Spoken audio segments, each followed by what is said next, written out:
Welcome back. સમાચારોમાં આગળ વધીએ. ગઢડાના જલાલપુરમાં આવેલ ડિસ્ટ્રિક્ટ કોઓપરેટિવ બેંકના એકાઉન્ટન્ટે પત્ની સાથે મળી અને કરોડોની ઉચાપત કર્યા હોવાનું સામે આવ્યું છે. એકાઉન્ટન્ટ આનંદ પોપટ સગર અને તેની પત્ની જાગૃતિ સગરે ₹2.14 કરોડની ઉચાપત કર્યા હોવાની ફરિયાદ નોંધાઈ છે.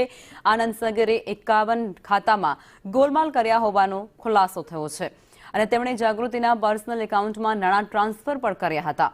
સાયબર ક્રાઇમની ટીમે આનંદ સગરના ખાતામાં થતા શંકાસ્પદ વ્યવહારોની તપાસ કરતા આ સમગ્ર કૌભાંડનો પર્દાફાશ થયો છે.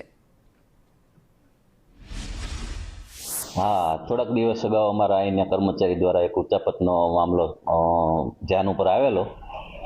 હેડ ઓફિસ દ્વારા તપાસ કરવામાં આવી અને એના અનુસંધાને 2 કરોડ ને 14 લાખ આસપાસની રકમની ઉચાપત જાણવા મળેલ છે.